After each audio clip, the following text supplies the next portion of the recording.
सप्तम स्कंद की दिव्य कथाओं के उपरांत अब आरंभ कर रहे हैं अष्टम स्कंद।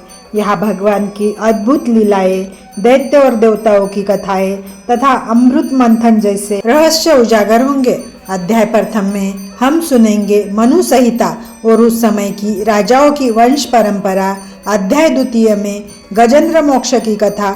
तो आइए आरंभ करते हैं अष्टम स्कंद की दिव्य कथा। श्री गणेशाय नमः। श्रीमद् भागवत महापुराण अष्टम स्कंद अध्याय पहला। इतनी कथा सुनकर राजा परीक्षित ने कहा, हे शुकदेव जी, मैंने राजा स्वयंभू मनु के वंश का हाल सुना। अब मैं मनवंतरों के नाम तथा किस मनवंतर में श्री नारायण जी ने कौन कौन से अवतार लिए यह सुनना चाहता हूँ। सो आप कृपा कर वो कथा सुनाइए। श्री सुखदेव जी बोले, स्वयंभू मनु से प्रारंभ करके अब तक 6 मनवंतर व्यतीत हुए हैं। उनमें पहले मनवंतर की कथा, इसमें राजा स्वयंभू मनु ने 2 पुत्र तथा 3 कन्याओं को जन्म दिया था। हम तुमसे तीसरे, चौथे तथा 5वें स्कंद में कह चुके हैं। उन्हीं स्वयंभू मनु की तीसरी कन्या का नाम आकृति था, जिसका विवाह रुचि प्रजापति के साथ हुआ था। उसी मनवंतर में यज्ञ पुरुष भगवान ने अवतार लिया था। एक समय राजा स्वयंभू मनु सुभद्रा नदी के तट पर एक पाव से खड़े होकर तपस्या कर रहे थे। उसी समय राक्षसों ने आकर उनके तप में विघ्न डालना चाहा। उस समय यज्ञ भगवान ने ही स्वयंभू मनु को राक्षस के हाथ से बचाया था। यह सब पहले मनवंतर की कथा है। दूसरा मनु अरोचिष नामक अग्नि का पुत्र हुआ। उसमें देवता आदि मनु के पुत्र हुए। रोचन नामक इंद्र हुआ। तुषिता आदि देवता हुए तथा अर्जस्तंभ आदि सप्तर्षि हुए।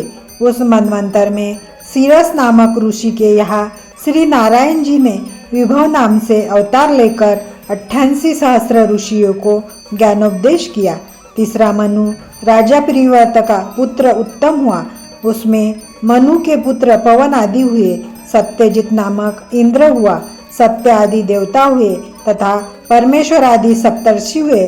उस तीसरे मनवंतर में श्री नारायण जी ने धर्म की सुनीता नामक स्त्री के गर्भ से सत्यसेन नामक अवतार लेकर पापी तथा दुष्ट जनों का संहार करके सत्य की संस्थापना की। चौथे मनु का नाम तामस हुआ। वह उत्तम का भाई था।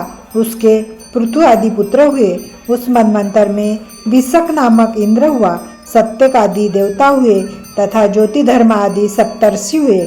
उस समय श्री नारायण जी ने हरि मेधा नामक ऋषि के यहाँ हरि नाम से अवतार लेकर गजेंद्र को ग्रह के फंदे से छुड़ाया। इतनी कथा सुनकर राजा परीक्षित ने श्री शुकदेव जी से प्रार्थना की, हे प्रभु, श्री नारायण जी ने हरि अवतार लेकर गजेंद्र को ग्रह के फंदे से किस प्रकार छुड़ाया था, वह कथा आप मुझे सुनाने की कृपा करें।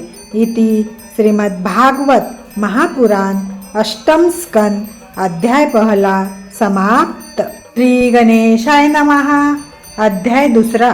श्री शुकदेव जी ने कहा, हे राजन, प्रब्रह्म अविनाशी प्रभु जन्म मरण से रहित है। ब्रह्मा आदि देवता भी न तो उनके आदि अंत को पा सके और न उनके निराकार स्वरूप को भी प्रत्यक्ष देख सके। जब कभी हरि भक्तों पर दुख पड़ता है, उस समय श्री नारायण जी अपने भक्त की रक्षा करने के निमित्त सगुण अवतार लेकर संसार में अपने किसी एक नाम को प्रकट कर देते हैं। इसी रीति के अनुसार एक बार श्री नारायण जी ने गजेंद्र के प्राण बचाने के लिए हरि नामक अवतार भी धारण किया था। वह कथा इस प्रकार है। हे परीक्षित, क्षीर समुद्र के बीच में 10 सहस्र योजन लंबा चौड़ा तथा उतना ही ऊंचा एक त्रिकुट नामक पर्वत है। उसके सोने, चांदी तथा लोहे के 3 शिखर है। उसके एक शिखर में अनेक रंगों के ऐसे उत्तम रत्न जड़े हुए थे, जिनका प्रकाश सूर्य से भी अधिक था। उस पर्वत पर देवता तथा गंधर्व आदि अपनी स्त्रियों सहित निवास करके विहार किया करते थे। उस स्थान पर संगमरमर के कुंड बने हुए थे तथा अनेक प्रकार के विचित्र पक्षी मीठी बोली बोलते रहते थे। वहाँ ऐसे सुंदर उपवन तथा पुष्प आदि थे, जिसे देखकर सबका हृदय मोहित हो जाता था। उन पुष्पों की सुगंध 1 योजन की दूरी तक उड़ती रहती थी। वही एक बहुत बड़ा तालाब था। जिसमें कमल खिले हुए थे। उस कमल में कच्छ, मच्छ तथा ग्रह आदि जलजीव रहा करते थे। एक दिन हाथियों का राजा गजेंद्र, जो उसी पर्वत पर रहता था, ज्येष्ठ मास के मध्याह्न के समय प्यास से व्याकुल होकर अपने साथ कई सहस्त्र हथिनी तथा कई सहस्त्र बच्चों को लेकर उस तालाब पर पानी पीने के लिए पहुंचा। गजेंद्र के गंडस्थल से मद बहने के कारण उसके चारों ओर भौरे गूंज रहे थे। वह अपने शरीर में 10 सहस्त्र हाथियों का बल रखता था।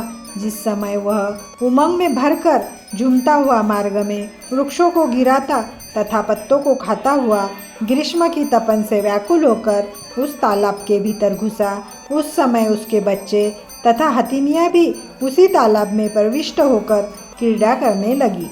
हे राजन, जिस समय गजेंद्र अपनी हथिनी तथा बच्चों को अपनी सूंड से जल पिलाकर किलोल कर रहा था, उसी समय गजेंद्र से भी अधिक शक्तिशाली एक ग्रह ने आकर जल के भीतर उसका पिछला पांव पकड़ लिया।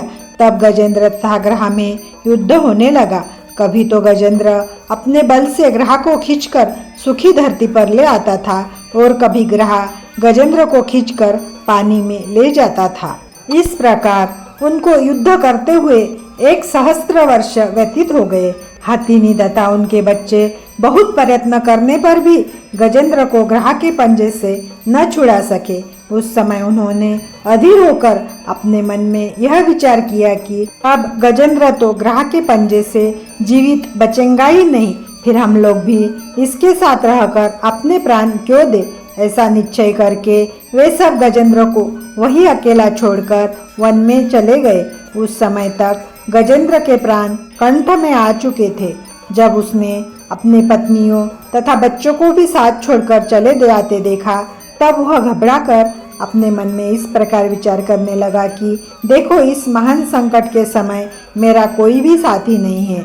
जान पड़ता है कि पूर्व जन्म के पापों ने ही ग्रह बनकर मेरा पांव पकड़ लिया है।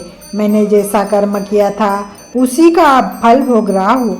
इधर ये सब देवता तथा गंधर्व आदि भी अपने अपने विमानों पर बैठे हुए युद्ध का कौतुक देख रहे थे, परंतु इनमें से कोई भी मेरे प्राणों को बचाने का उपाय नहीं करता है। इसीलिए अब मुझे श्री नारायण जी की शरण में जाना चाहिए, क्योंकि वे काल के भी स्वामी हैं। उन्हीं की कृपा द्वारा मेरे प्राण बच सकते हैं। अपने मन में इस प्रकार विचार करने के उपरांत गजेंद्र सच्चे मन से श्री नारायण जी के चरण कमलों का ध्यान धरने लगा। आगे की कथा अगले वीडियो में। इति श्रीमद् भागवत महापुराण सुखसागर कथा 8म स्कंद अध्याय 2 समाप्त।